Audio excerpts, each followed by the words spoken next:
I didn't capture it on video, but I just dropped the entire pile of books that I have on my lap. They crashed to the floor, scared the cat. It's chaos.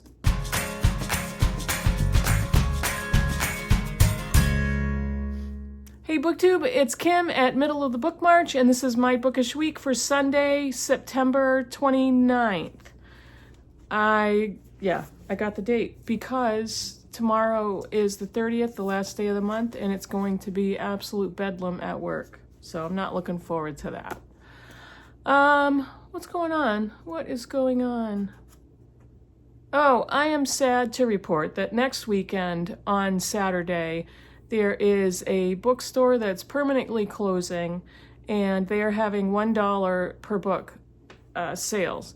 Now, this is a book called Avenue of Victor Hugo, which I have talked about several times on my channel. They are local to me. They used to be an establishment in downtown Boston, and they were there for 30 years. And the owner got very close to retirement and decided to move out of Boston, and they found a place in New Hampshire, and they converted a big red barn to this bookstore, and they sold all kinds of used books, really old antiquarian books, contemporary novels, everything, every genre. I traded in many books with them and got store credit.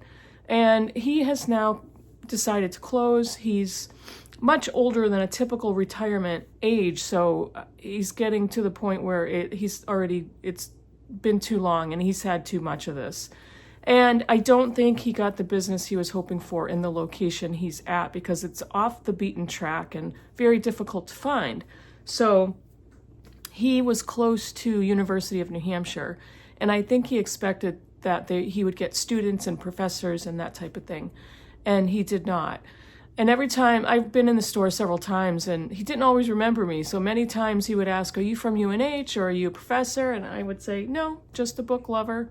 So that makes me sad, because whenever a bookstore goes out of business or closes, it's a little sad. And honestly, we have nothing left except the big chains and some independents who are struggling to stay afloat.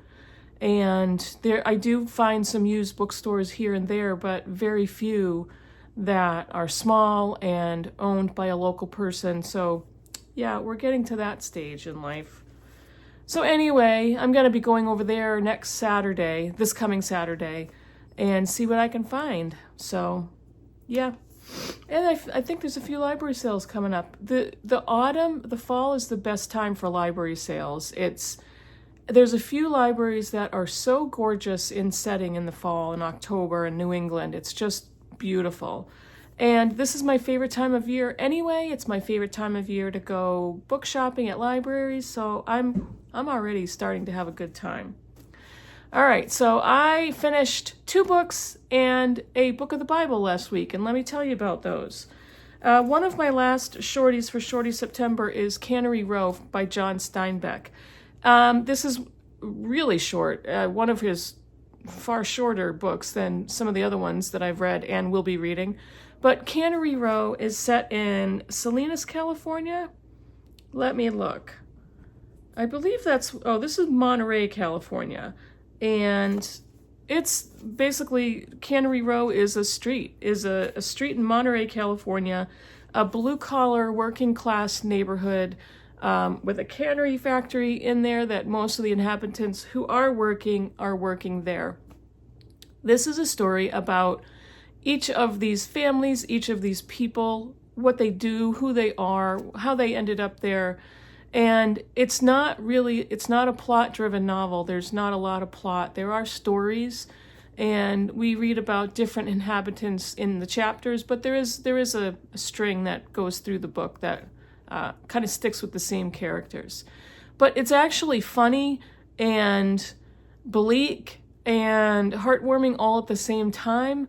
Steinbeck is one of my favorite American writers, and he kind of infuses these characters with quirkiness and an acceptance of life, an acceptance of their status. This is a very poor area, very impoverished, a lot of unemployment. This is set in the 30s or 40s, 1945 is when this was published. So I think it's around the same time. I'm going to assume that. But so there's a lot of that atmosphere. And with that atmosphere comes a specific mentality of people living in it. And so these are not educated people in the typical sense. These are not prosperous or privileged people. These are people that catch frogs for money. And there is a Chinese grocer in town who sells everything besides groceries, all kinds of stuff. There are a group of unemployed men who decide to take over a small warehouse and make it a flop house. So there's a lot of different situations in the story. It can be super funny, but I'm reading it and I'm thinking, these people are so poor, and yet some of them are so generous and happy and content. And it's just, it's such a contrast to be reading the stories of these people's lives and understand their life situation. But again, it's also very funny. And some of the situations are like, how did they get into this? So I really did enjoy this book. Not my favorite Steinbeck, but definitely I really did enjoy it. It kept me reading. I really enjoyed reading about these characters' qualities and what they decided to do and what choices they were making. So I finished an audiobook last week. Let me pull this up. I talked about this already, but here's my wrap-up. This is called The Anxious Generation, How the Great Rewiring of Childhood is Causing an Epidemic of Mental Illness by Jonathan Haidt. He is also the author of The Coddling of the American Mind. This book started off as a commentary on children and cell phones and what have cell phones done to the state of the mental health of children in our country. And it could be around the world, I'm not sure. So as you can see on the cover, there's I believe that's a young girl holding a cell phone, just staring at it indiscriminately. So here's why I picked up this audiobook is I wanted to read about that. I wanted to read research and facts about what screen time and specifically cell phone time has done to our kids. And it started off very strong. He was talking about the effect of cell phones on girls' mental health when it comes to social media and comparison, Facebook, Instagram, TikTok, all kinds of things. He also talked about boys' mental health, and boys and girls tend to gravitate towards different things online, and boys gravitate towards video gaming and porn. And so he talked a lot about how these devices and the length of time kids are on devices and the types of devices and the accessibility, just pulling it out of their pocket. What does that do to their mental health? What does that do to their academic health? What does that do to their social health? So the book started off very strong. However, it kind of went off the rails in the middle because then he started talking about helicopter parenting and letting kids be more independent, and they can build up their self-confidence by doing things on their own instead of parents walking behind them, getting them outside, letting them play independently. And I'm thinking, what does this have to do with the wired generation? I want to read more about statistics, and I want to hear more anecdotes about these kids. There were a few anecdotes about real kids who suffered with their mental health declining because of cell phones and social media. But by the end, I'm like, this just didn't work. This didn't tie in together. And I think a lot of the last half of the book was referring to his previous book. So it was a little disjointed for me, but it's an excellent topic to read into. Would highly recommend looking into more studies or more books than this on the topic of kids and the wired generation. So yeah, it was interesting, but it didn't quite tie together. And on audiobook, I listened to, this was a fun one for me, but this is the Book of Mark in the Bible. And for anybody who doesn't know, if you're new to my channel or fairly new, I have a Master of Divinity degree, and I did serve as a volunteer pastor for a few years. And so I really love the Bible. I love it as a book of my faith, but I also love it as a book, as literature. And in the Book of Mark, in the New Testament, Mark is one of the Gospels. It has one of my favorite descriptions ever, and I consider getting this as a tattoo. The Sons of Thunder. I don't know if you can read that at all. I've had that passage highlighted for a really long time. The appointing of the 12 apostles. So basically, Jesus is describing how he picked each of the 12 apostles. And I'm going to read this quick passage. It says, "These are the 12 to be appointed: Simon, to whom he gave the name Peter; James, son of Zebedee, and his brother John. To them he gave the name Boanerges, which means sons of thunder." And basically, this is my falling apart Bible. Whoops, falling apart.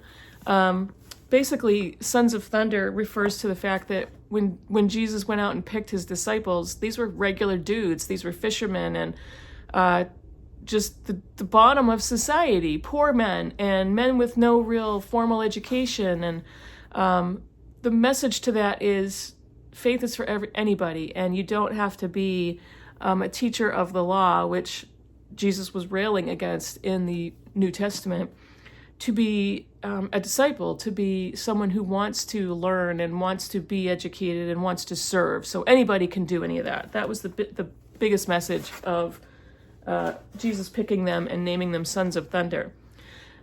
But Juliet Stevenson narrated the audiobook, and it only took me an hour to listen to in the car, and it was glorious. She is just a fantastic audiobook narrator. Just absolutely loved it.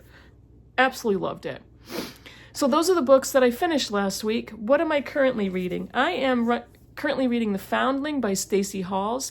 This is a book set in London, 1754, earlier than Victorian.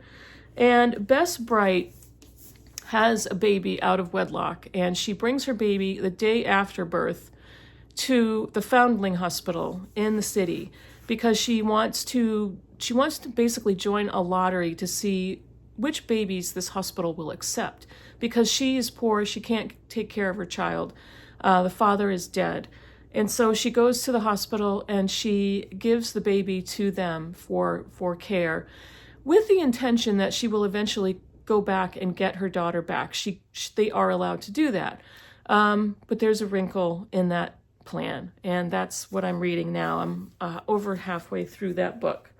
And the other one is I'm listening to another audiobook, and let me pull that one up because it's in a different spot on my Kindle, and I will get there.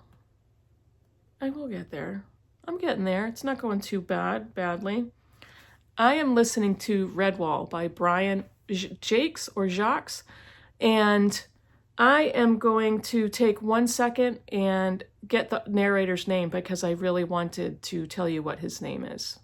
Okay, I found the narrator's name of Redwall by Brian Jacques, Ariane Bakare, and he is a British actor and an incredibly fantastic, beautiful narrator of Redwall. This is a kid's fantasy book or a middle grade fantasy book that I've seen for years. Both of my daughters were old enough, or at one point old enough or young enough to read this book. I don't think neither of them did. But I was on a cozy fantasy kick, and I thought, why don't I just read Redwall? And I had the chance to get it on audio, and it is glorious. His narration, it's almost up to the skill and the artistry of Andy Serkis reading Lord of the Rings. I can't. He's just fantastic as a narrator.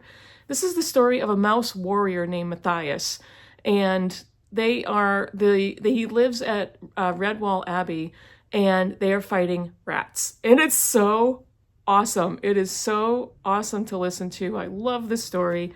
I can't wait to hear what happens next. And yeah, this is so fun to listen to on audio. Just thinking about the different animals. This is a whole society of animals and battles and doing the right thing, and it's just, there's love and there's friendship and just all of it, all the things. It is so awesome. So yeah, listening to this in the car. That is it for me, and those are the books that I finished. Those are the books I'm currently reading. Let me know in the comments below what you think of any of the ones I showed you, and I will get back to you after next weekend to show you if I was able to pick up any books for $1 at that beloved bookstore that will be closing. And hope everybody has a good week, and I'll see you all in the next video. Bye, everybody.